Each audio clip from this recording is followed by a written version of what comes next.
Hello everyone and welcome to my channel Cooking for the Family. I'm Dyvonne and today I'm going to share with you how to make this wonderful honey bun cake. Best of all, we're going to make it with a box cake mix. We're going to doll it up a bit and I'm also going to share with you this wonderful vanilla glaze.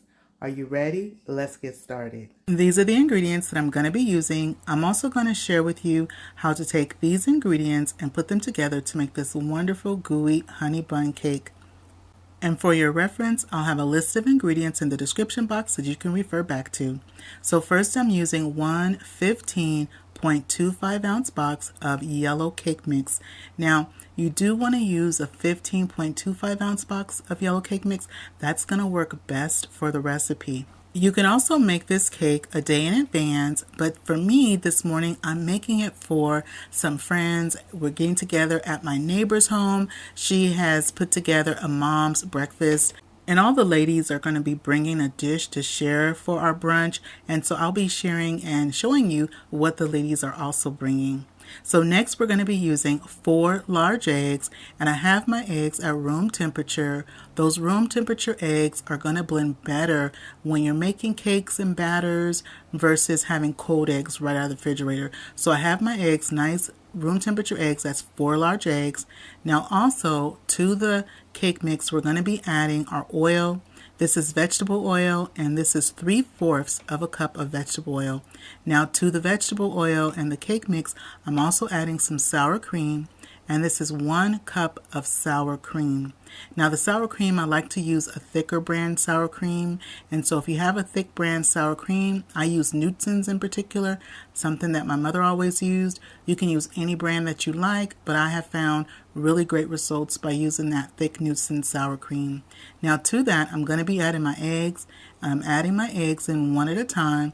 Usually I like to add the eggs in one at a time, and the reason being is when I've found in the past when I add all my eggs in to my batter, it's like the blade is just kind of chasing the eggs around the bowl. So adding those eggs in one at a time, letting them blend, and then adding the next egg, I usually find that that works best.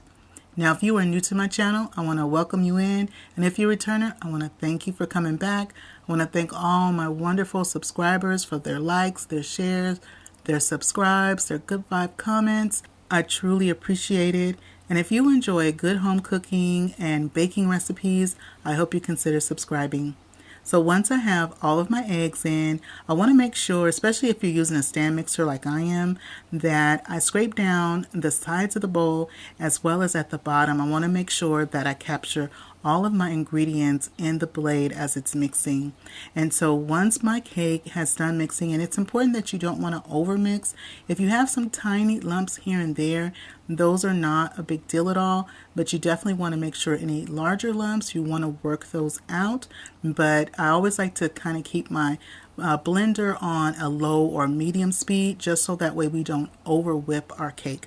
And so this is what you want your batter to look like. It's nice, well blended, and it is looking good. Now for the inside, that gooiness that's going to make our gooey honey bun cake, we're going to be using 1 cup of packed light brown sugar. And then to that, we're also going to be putting some cinnamon. For our cinnamon, we're going to be using 1 tablespoon of cinnamon. So that's 1 tablespoon of cinnamon that we're going to be using to 1 cup of packed light brown sugar. We're going to be putting this in the inside. The center layer is going to be this gooiness of the brown sugar and the cinnamon. So once you put those together, you want to blend that light brown sugar and cinnamon together until they are a nice cohesive color, and that's what you want to be looking for. Now in addition to this box cake mix hack, I also have several more, and I will also add that to the playlist in the description box for your reference. I'm using my 13x9 casserole dish that I've sprayed with some non-stick spray, and now we're going to put our honey bun cake together in layers. The first layer is going to be half of the batter, so you want to use about half of your batter. Now once you put your batter into your casserole dish, you want to gently smooth it and make a nice even layer on the bottom. And so make sure you want to go all to the corners and along the sides to get a nice even layer of your batter.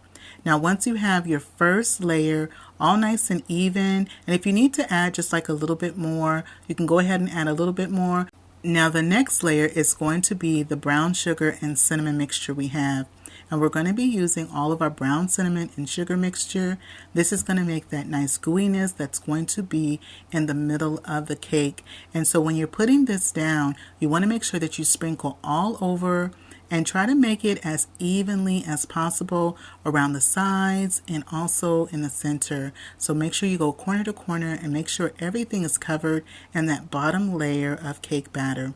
Now once you have it nice and evened out, we're going to be putting that second half of our cake batter. Now also, while I'm doing this, I have my oven.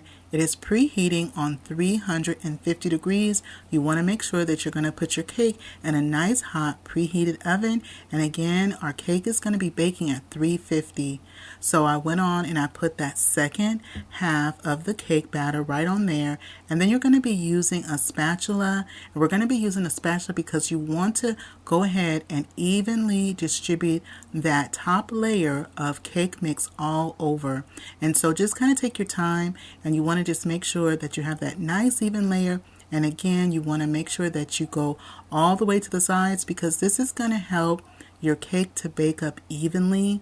And so you want your cake to bake up evenly and not have too much cake mix on one side of the pan or in the center of the pan.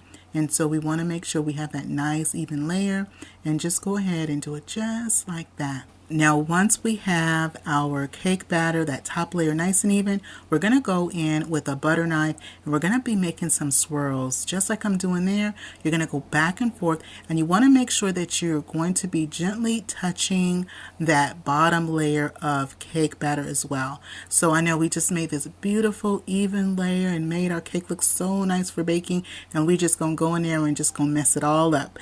But the reason why we're doing this is so that way when our cake bakes up, you're going to have that ripple effect throughout your cake. Now if we didn't do this swirl back and forth, this swirl pattern with our butter knife, and be sure you do want to make sure that you're getting that bottom. So if your butter knife touches the bottom of your pan, that's okay. But you want to go back and forth, making sure that you're capturing all three layers as you're swirling. And again, the reason why we're doing this is so that way we have that nice ripple effect. If we didn't do this, as your cake bakes up, when we go to slice it and cut it, the layers would not stay together. You'd end up with like 2 layers of cake, and so you want to have that nice ripple in there. So while we're baking our cake, and our cake is baking at 350 degrees, and it's going to bake for about 30 to 35 minutes, check it at around 25 minutes to see how it's doing. Now while the cake is baking up, I'm making that wonderful vanilla glaze on top. So our vanilla glaze is 1 cup of powdered sugar plus another half a cup of powdered sugar. So 1.5 cups of powdered sugar. Then I'm also going to put some vanilla extract. This is 1 teaspoon of vanilla extract. So we have that 1.5 cups of powdered sugar plus 1 teaspoon of vanilla extract. And I'm going to be using half and half. You can use either half and half to make your glaze, or either you can also use regular milk to make your glaze. And with the half and half, or either if you're using milk, you're going to be using anywhere from 2 tablespoons up to 4 tablespoons of either the milk or either the half and half. We're looking for a particular consistency. I'm looking for where it's thick enough, where it's nice, it has a nice little richness, a thickness to it, but also I can drizzle it, and I don't want it to be too thin. And so depending on the milk or the half and half, anywhere from 2 tablespoons up to 4 tablespoons, you can do it to your liking, how thick or thin that you want it, but typically no more than 4 tablespoons typically will do. And so I put in 2 tablespoons of the half and half, and then I went on and I put in that 3rd tablespoon of half and half, and then I'm mixing all of those ingredients together until I don't have any lumps, and it's nice and smooth, and it's at that nice drizzle texture that I'm looking for. And so that's going to be based on your personal preference, but this is kind of what you're looking for. This is what I like to use, and so this is going to be perfect. Now when we take our cake out of the oven, while it's still warm, we're going to be putting on this drizzle. So our cake is out of the oven. It has baked up nicely, and you see how it's a nice beautiful golden brown on top, and it has risen evenly. And that's because we took time to make sure that our batter was nice and even in our pan, even before we did the swirl pattern with our butter knife. Now my cake is still warm out of the oven. I'm going to go ahead and put the glaze on. Now the reason why we put the glaze on while it's warm out of the oven, it helps with that little bit of that gooiness and that honey bun taste that we're all like used to when you have a honey bun, how they have is that particular taste. That warm, putting the glaze on while the cake is warm kind of seeps in just a little bit, and it gives us that nostalgia, that nostalgic taste of it. And so you're going to be using all of your glaze, and just like I'm doing there, we're going to be using all of our glaze. Now, in a little while, I have to be over to my friend's house for our mom's get-together brunch. And so while this is going to be cooling down, I'm going to finish getting ready. And then when I get across the street to my friend's home, I'm going to be sharing with you what the other ladies brought and how our wonderful cake came out. Well, my friends, this is our wonderful brunch that we're having. This is what my friends have brought. We have some fruit, some yogurt, homemade scones, granola. My friend made a wonderful breakfast skillet, and I'll share with you in a future video how to make that breakfast skillet she brought. This is the wonderful honey bun cake. It came out nice, moist, and perfect. The ladies loved it, and it went perfect with our coffee and our mimosas we had that morning. Well, that is it for me today. If you're not subscribed, please hit that subscribe button on your way out. And if you like this video, don't forget to show it some love. Give it a thumbs up and click share. And share this video with a friend or family. And don't forget to click that notification bell so you can come back and visit me again in my kitchen. And remember, it's always good when Dyvonne is cooking for the family. I'll see you on the next one. Bye-bye, everybody.